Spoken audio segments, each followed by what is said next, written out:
Hey everyone, welcome back to another episode of Talk About Games. Today we're going to be taking a look at something I've been getting into a little more recently. With the unfortunate decline of arcades over the years, alternatives need to be found in order to fill that empty void of entertainment, and like most empty voids, video games to the rescue in this case.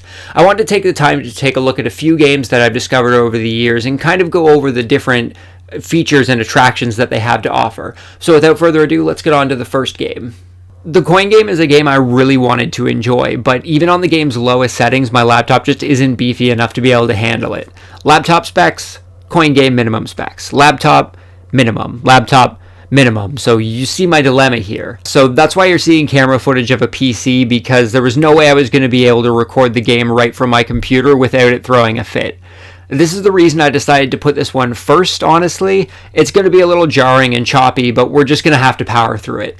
So instead, you're going to see the games from afar without them actually being displayed, for the most part at least. The first games we're going to talk about with the coin game are the two coin pushers, Dunko and Cuckoo coins. Coin pushers have you dropping coins onto a sliding panel that, when retracted, drops your coins further and pushes them out. As those coins are pushed forward by the panel, you knock off coins that give you extra drops, or cards that reward tickets. Honestly, I used to think that coin pushers were a huge waste of time and money, but last year we were on a trip and about half the money that we had loaded onto our cards was spent trying to get a full set of cards from the coin pusher. They're surprisingly addictive, and if I had unlimited funds, I could probably sit there for ages dropping coins down, and the coin game's options is a great filler for that. Next, we're going to take a look at Treasure in the Sand and All-Star Hockey Hut, games where you use a digger crane and a hockey stick respectively to scrape items towards you in an attempt to get as many tickets as possible. I've definitely seen the Hockey Hut game in arcades, but I don't think I've ever seen something similar to Treasure in the Sand in the wild. These are pretty cool games at the end of the day, even if they do rely on some good luck. Big Bass Wheelin' is a game that most all arcades have nowadays. You pull a big lever which causes the wheel to turn, and whatever number the wheel lands on is how many tickets you'll obtain. This is literally the Price is Right the arcade game, just without the actual game show part. These games are actually pretty fun, but they go pretty quick, and more often than not I find myself getting 4 tickets than anything else. Any arcade that claims to be an arcade has this next game, and keep that in mind because each of the games that we're going to look at actually have their own version of the classic. Skee-Ball is a game that has you rolling a series of balls down the lane and up the ramp to score as many points as possible by sinking them at the raised targets at the machine's far end.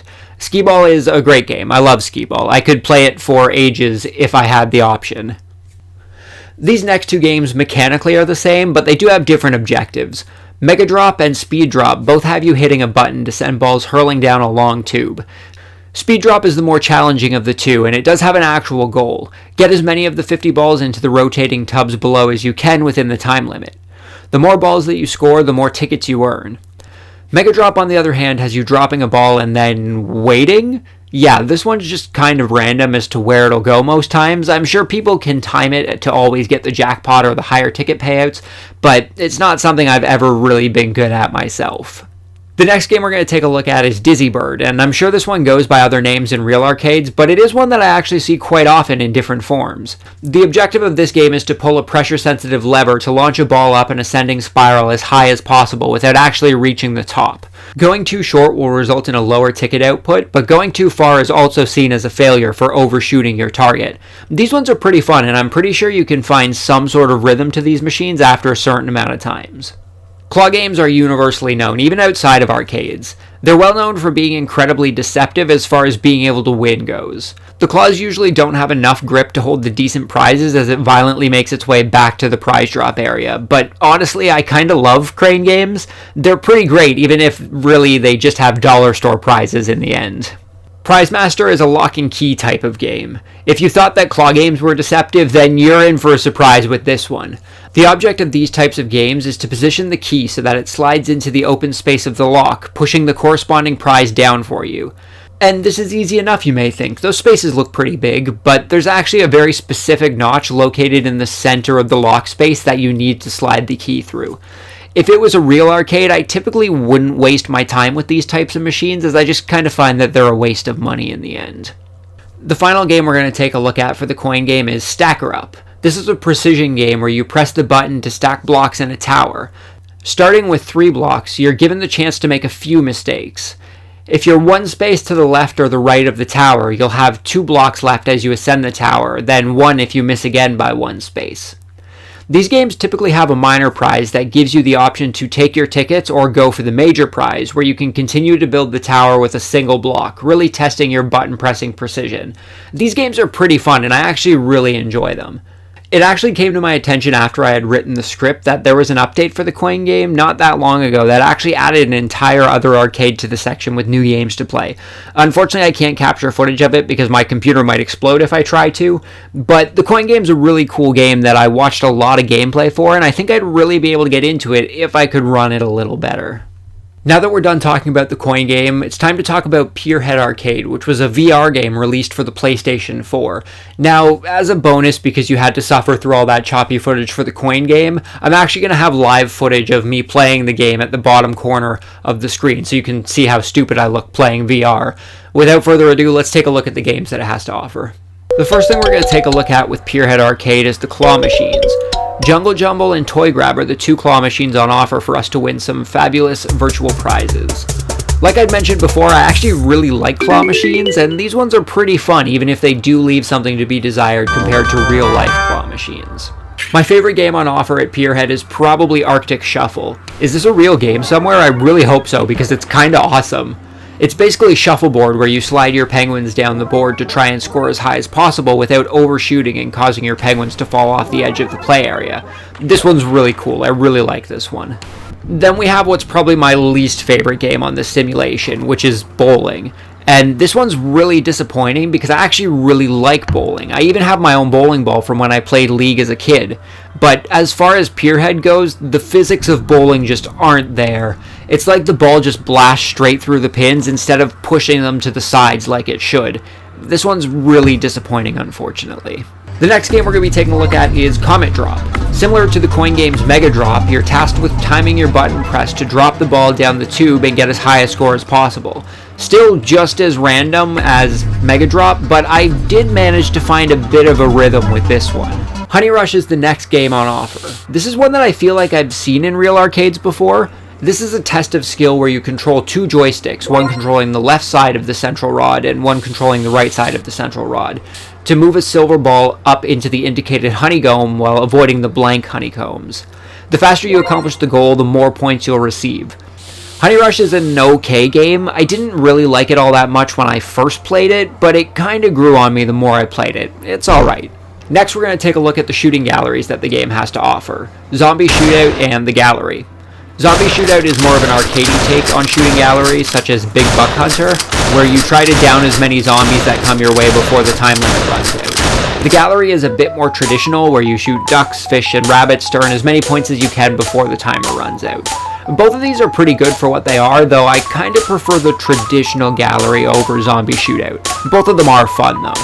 Super Punch is a boxing game where you hit the targets as quickly as possible as they fly out towards you. This one really reminds me of a game I played as a kid based on the Fist of the North Star manga series called Fighting Mania Fist of the North Star, just not with as many anime-style boss battles.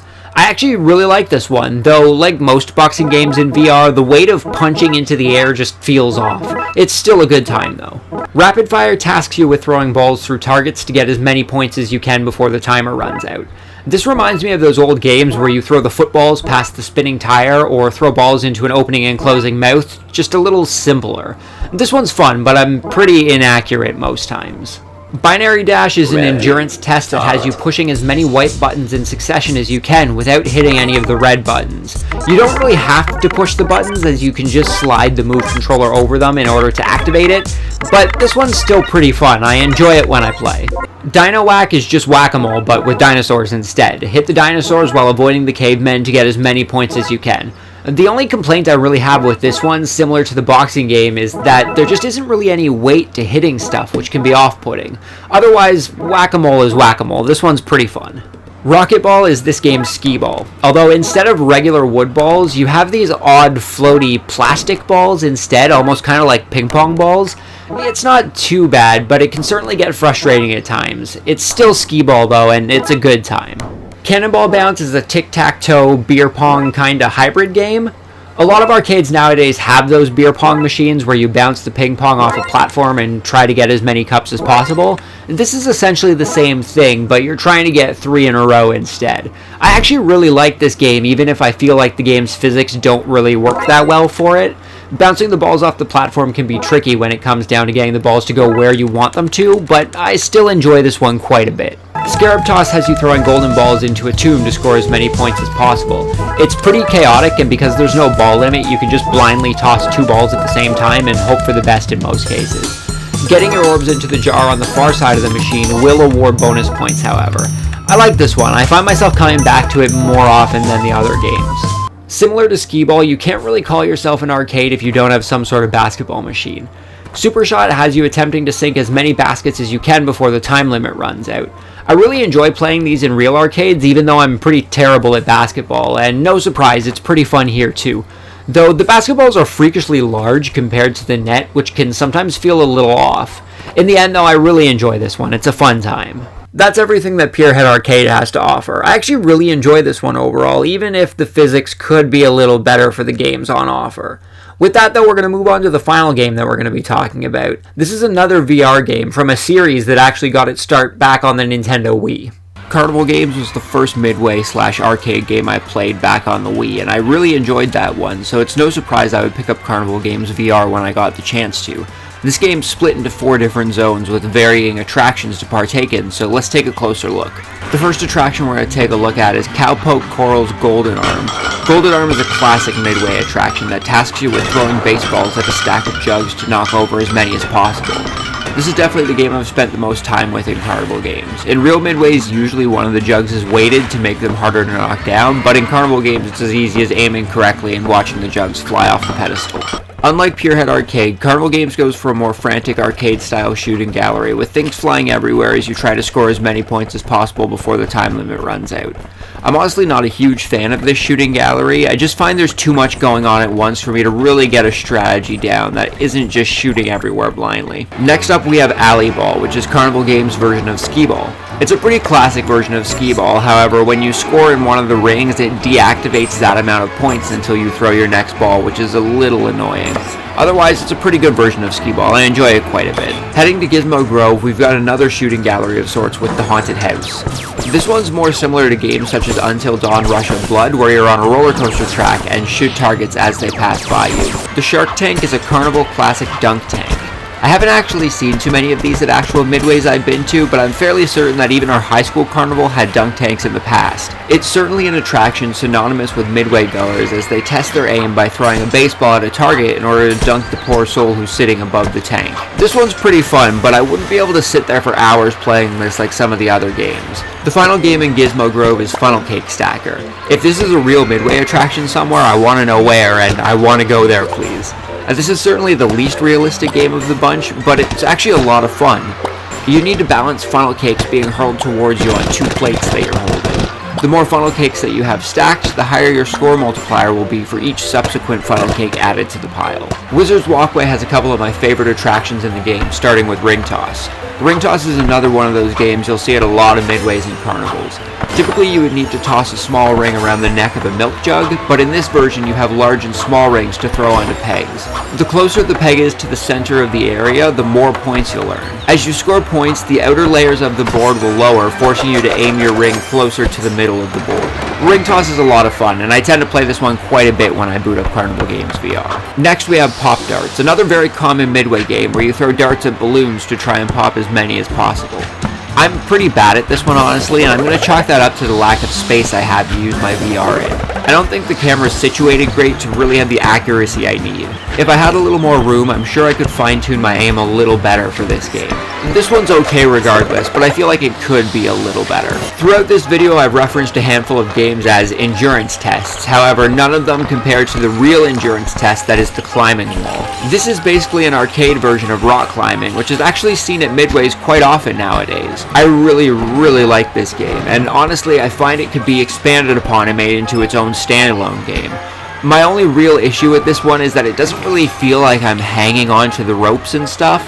The camera always ends up in the middle of the screen, and it's a little awkward. In the end though, I really enjoy the endurance test the climbing wall offers. It's a pretty fun time. Alrighty, we're in the final stretch now with our final area of the game, at least without downloading additional content. Sports Station mostly has what it implies, sports theme attractions.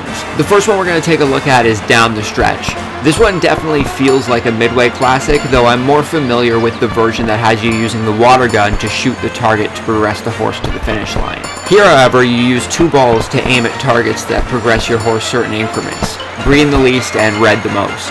This one's a lot of fun. I've certainly gotten distracted with this one in the past.